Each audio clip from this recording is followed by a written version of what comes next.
Hello, World Wide Web. I'm Dr. Shado, the internet personality who really needs to go to the salon for some anti-frizz treatment. Goddamn 4K. On topic, we're continuing our look at the Tremors movie series with the first sequel in the series released in 1996, Tremors 2: Aftershocks. Some say this is the high mark of the entire series. Others are of the opinion that it completely ruined the Tremors franchise and is a steaming pile of monster shit. What exactly is it, though? Tremors 2 follows the story of the first, but quite a lot has changed in 6 years. For starters, very few of the original cast return to reprise their roles, and not only do they name and explain the origins of the monster, but kinda sorta ignore a few points made in the first movie. But hey, I can't really make a judgment call until I see exactly how it goes down. So let's take a look at Tremors 2: Aftershocks, spoil the whole fucking movie, and answer that question in the most direct way possible. The film opens up to the beautiful rolling hills of Chiapas, Mexico, where we find a lone oil worker engaging in some peculiar behavior.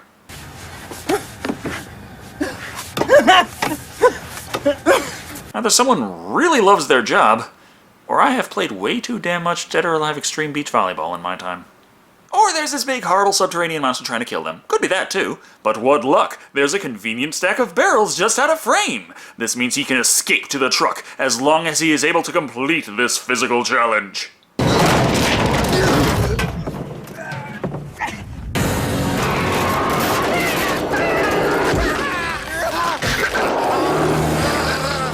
Sadly, this character played by Thomas Rosales doesn't actually have a real name. They just called him Oil Worker in the credits.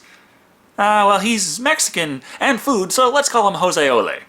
However, he's not who we came to see, so we just jump over to Earl Bassett, again played by Fred Ward. We see in the time since the first movie, not only has his life separated from Valentine's, but he has started ostrich farming, something he is terrible at. Now you and Susie are gonna make me some little birds, or I'm gonna take some barbecue sauce to both of you. Earl, I don't know how to tell you this, but, this is what a female ostrich looks like. His mundane life is interrupted, though, when a taxi rolls up carrying Senor Ortega, and no, I didn't make that one up, played by Marcelo Tubert, and Chris Garton as Grady Hoover. They have tracked Earl down because his expertise may be needed for a problem they're having on their oil field. We have now determined that the men were killed by certain large underground animals. But it's okay, the monsters now provide us with billions of dollars worth of natural gas. Graboids. I told you that's what they named him.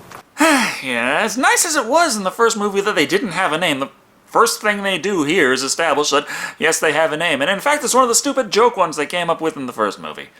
Well, in 6 years you would kind of expect them to name the creatures, so I guess you could let that slide.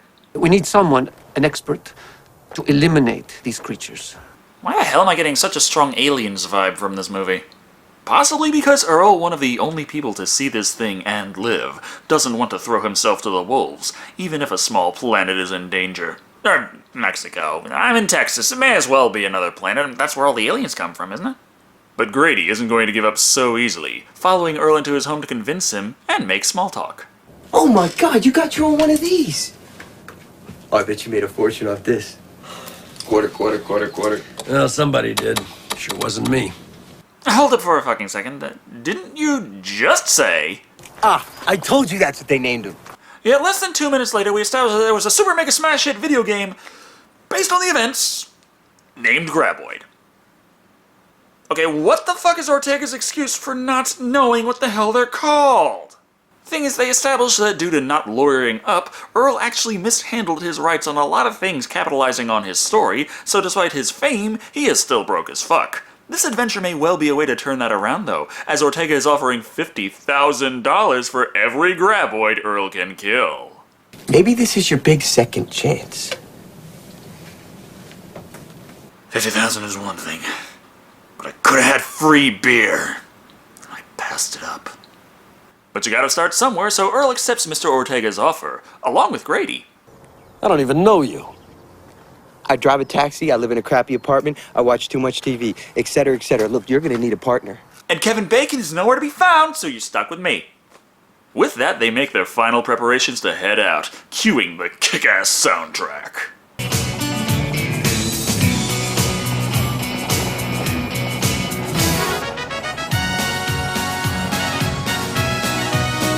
What the fuck happened? Oh, is there a mariachi band right at the border?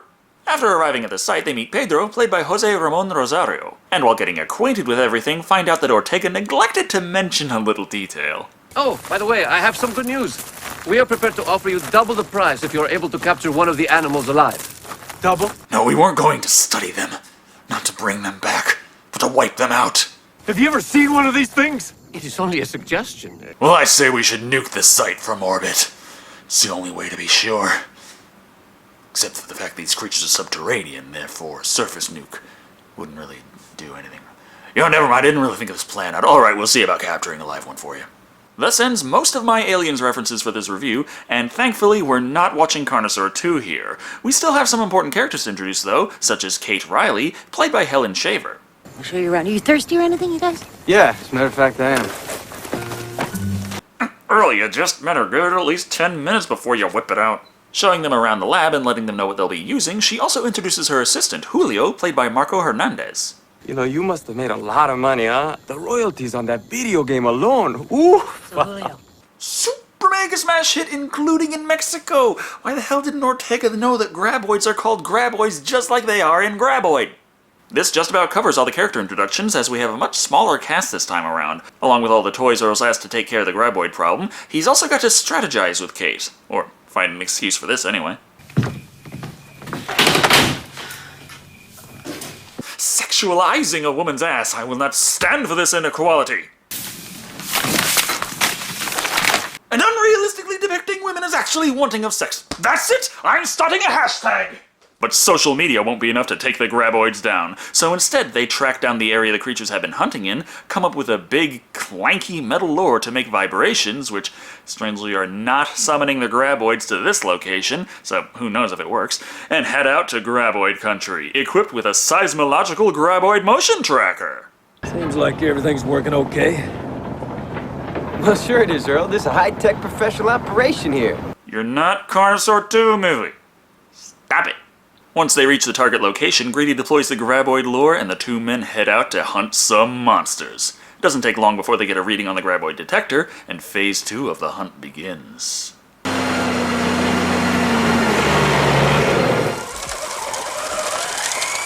What, did you think I was being metaphorical when I said they got the toys that Earl requested?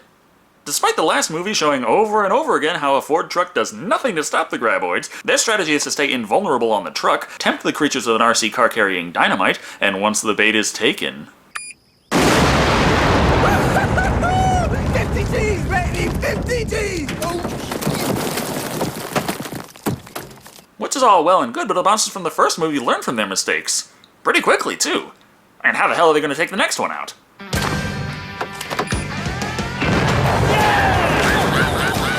Okay, well then 2 of them were dumb enough. It was a larger population of graboids. I gotta admit there have to be a few stupid ones in there, but you can't just keep using the same strategy until the end of time.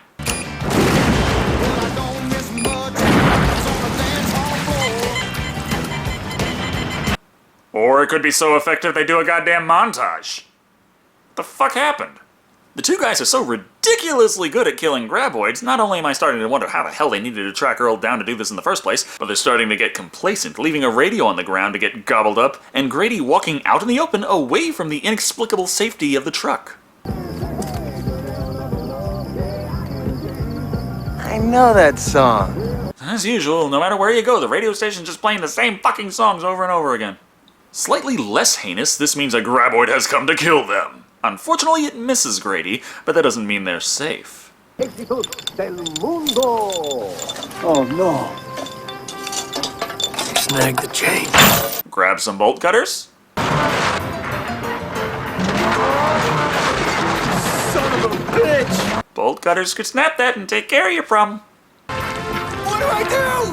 I don't know! Do anything! Oh, fuck, if you don't got bolt cutters, what are those guns in your window? I mean, it's harder to break a chain with 5.56 than most movies make it out to be, but at least it's something you could be doing other than screaming like ninnies while comedic music plays.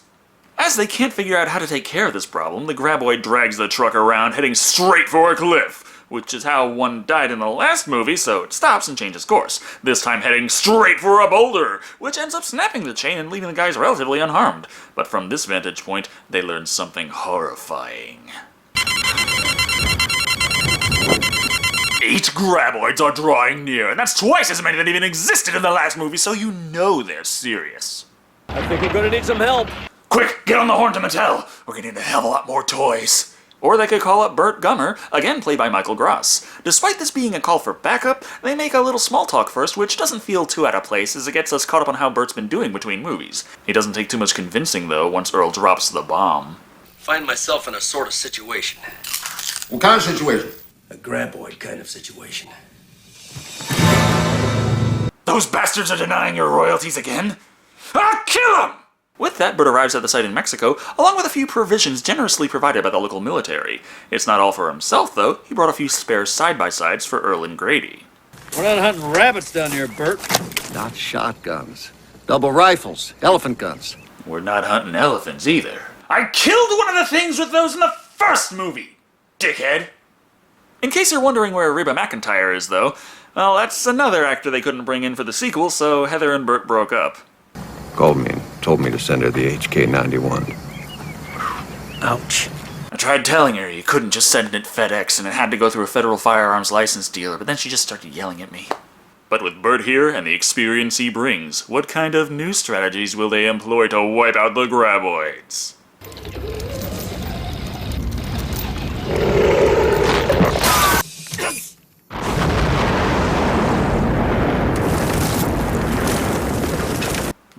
Same fucking one. Well, what the fuck reason did they have to call Burt up then? Fortunately, he did arrive just in time for our guys to witness something very strange. A graboid is not taking the bait. Even though I should have figured out that all my friends are dying from eating RC cars weeks ago, but the creature is actually running away from Earl and Grady's truck, despite thinking something must be up. They follow and find this.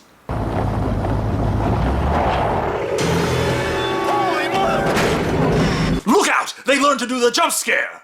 Freaking out, Earl backs his truck off a cliff, but fortunately not a very high one. This does leave them stranded, however, at which point they realize something. The graboid is not rushing in to eat them. In fact, it's just lying there, groaning. Must be sick. Probably ate somebody that didn't agree with it. So it swallowed Lewis Black, and he's still in there complaining about it? That's $100,000, Earl. Oh, yes! Can I just point out that $100,000 is fucking chump change? Hell, you've already made at least $500,000 from blowing them up alone, so it's hardly a jackpot. And also, in my opinion, a live graboid would be worth a hell of a lot more than $100,000. As they are stranded and have a living graboid to bring in, Earl gets on the radio and calls back to Kate, telling her to send Pedro with the big-ass truck with the crane to help him out. As this movie has established that cars are perfectly safe, despite all the evidence to the contrary in the last movie, this means they can just camp out until Pedro arrives. God almighty. And it's very fortunate that no other graboids show up, despite them being sensitive to sound vibrations, and that's loud as fuck! Considering they can't get any sleep, Earl and Grady decide to check on their investment. What they find is, well, pretty fucking bad. Something ate it. In 2 minutes. Well, something happened to it, because there is nothing left inside. I think I understand. Earlier it must have burrowed its way into a Pop Rocks factory. Along with that mystery, there's also the fact that Pedro hasn't arrived yet with the crane. The guys spot him on the road, but then he stops, and after waiting for an undisclosed period of time, the men head out to reach him. When they get there, they find that the vehicle has been torn to shreds, while Pedro himself... Pedro?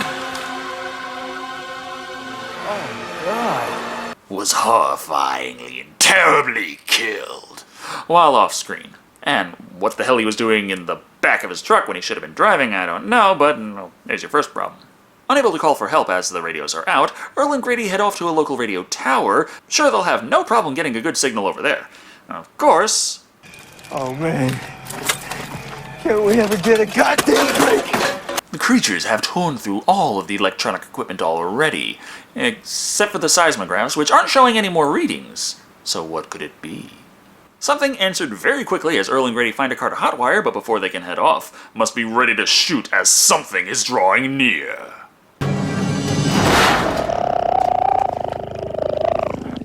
The new critter for this movie. It's much smaller, much easier to see coming, and not even remotely subterranean. Also making me wonder why the hell the movie's still called Tremors. In a few seconds, our heroes have been spotted.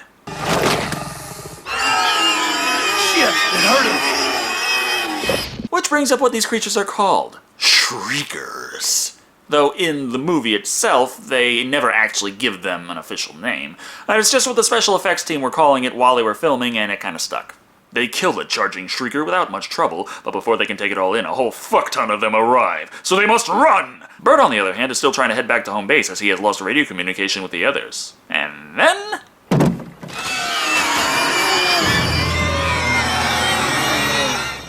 But considering I still see him on the DVD boxes of the other movies, I'm sure he's fine. It's not like everything is going calmly back at base either, as Kate is worried over the fact that there has been no radio communication for hours, and Julio has just learned the art of the jump scare. Stay here with the seismos, and then I'm going to go to look for them right now. Okay, but don't Making Julio the third death, and the most important character to die in the whole movie, which kinda makes me think that not only is the body count not very impressive, but the bodies themselves. With Julio gone, that means Kate is trapped all alone at the base, until Earl and Grady show up to save the day. With this new kind of creature on the loose, they must retreat to form a new strategy. But, of course... Oh, no! Oh, not again! That would end the movie far too soon, trapping them in their current predicament. But it's not all bad. Despite his fate at the cutaway, Burt has survived and made it all the way back to base. Not that he's particularly bubbly about this. I feel I was denied critical, need-to-know information. I think it's pretty easy to see how Michael Gross became such a fan favorite. He's got some fantastic lines and does a great performance. He's very entertaining to watch. Plus the fact that they had him divorce his wife in between movies actually had some character growth, which meant he didn't fall into the trap of just becoming a caricature of himself. Kind of worked out pretty well there. Considering how crazy a situation that was, Burt explains to the audience the various skills and weapons he employed to take care of it, and exactly how it went down. When it was all over, I saw one of the little SOBs was just stunned. So I detained him. So do they get 100 grand for that, or just for the graboids? Oh god. I think I just realized that if they didn't read their contracts very well, they might be doing all of this for candy bars. This spare shrieker allows the group to study it and determine its characteristics. The creatures actually can't hear vibrations like the graboids. In fact, they can't see either, but have a very keen sense of infrared, detecting heat. As a matter of fact, the screams generate sound as a byproduct. More importantly, they emit a pulse of heat used to communicate with others of their species. Hell, they even find out how the creatures reproduce. Hermaphrodites. Hermaphrodites? The fuck are you talking about? They reproduce without having sex. That's called asexual reproduction. Hermaphrodites have both male and female sex organs. Some snails, for instance, are hermaphrodites. The point is, shriekers reproduce like many single-celled organisms. They eat enough and make a copy of themselves. Kinda like Agario, but with more killing. This means the more they eat, the more of them there are. These guys have taken a completely different evolutionary path.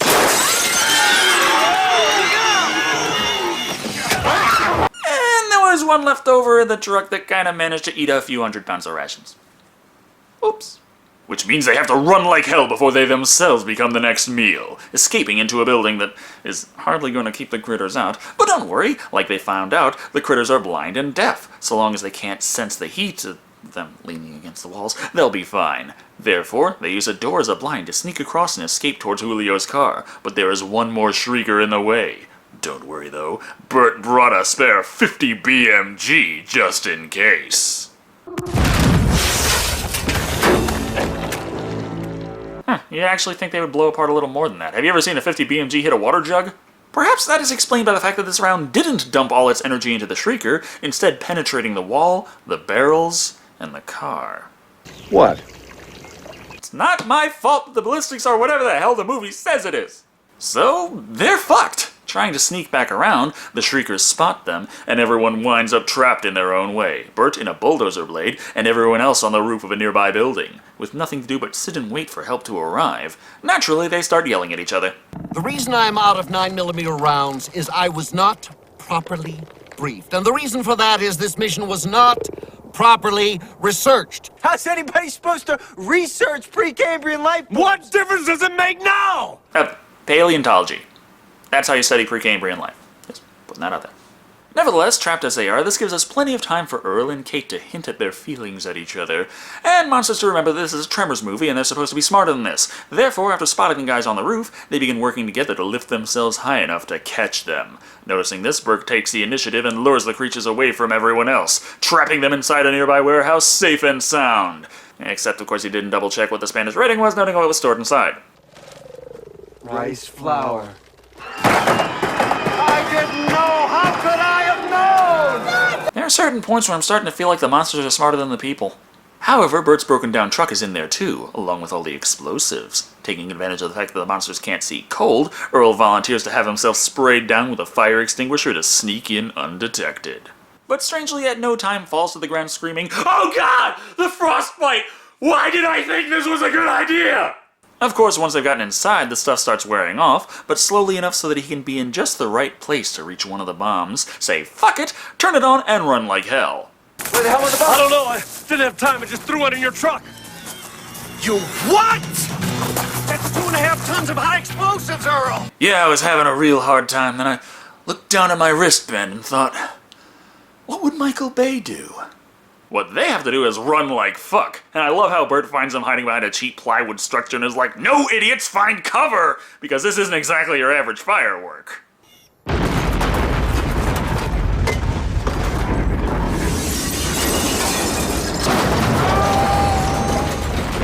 Universally solving everyone's problems across cultures. This brings our story to a close with Earl and Kate interested in dating, Grady interested in starting up a theme park based on the creatures, and Burt just pleased to have yet again outwitted and outgunned carnivorous Precambrian monstrosities. And they're all going to get one hell of a paycheck. And then some serious deductions due to damages. Yeah. Anyway, that was Tremors 2, Aftershocks. And it's kind of average to me. I was pretty disappointed in the graboids this time around. Not only that they explained their origins and the scene was so useless to the plot I had already edited out of the review before I even realized it, but the things are just a hell of a lot less threatening this time around. There's an absolute ass ton of them, but they are hardly a threat. The movie has a body count of 3, and only one of them was taken by a graboid. Furthermore, the graboids don't learn and mix things up like they did the first time around. All in all, they're just a means to set the rest of the movie up, both by bringing the people down to the location to hunt them, and by birthing the shriekers. At this point, the movie is just your basic monster movie, but with shriekers instead of graboids. Set up like that, it doesn't really stand up to the original Tremors. Tremors 2 feels a lot more generic in how it handles the monster movie setup, with Kate being the scientist, but instead of not having the answers, she pulls answers out of her ass, even when they don't do anything to help the story. However, as much as I can complain about that, the cast was entertaining enough to follow around. It was interesting to see Earl and Burt years later in vastly different situations, and how they handled themselves. Overall, Tremors 2 Aftershocks is a sequel that mixes things up, but perhaps a little too much, losing sight of several things that made the first movie great, but it's not overly terrible in its own right, coming in at 3 Aliens references out of 5. And they usually wait until the third movie before they mix things up quite this much. It's kind of make me worry about what exactly they do in the third movie. Anyway, thank you all for watching. I've been Shado. And remember, paleontology is the study of prehistoric life, not just dinosaurs. So, Precambrian life counts.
We're dead.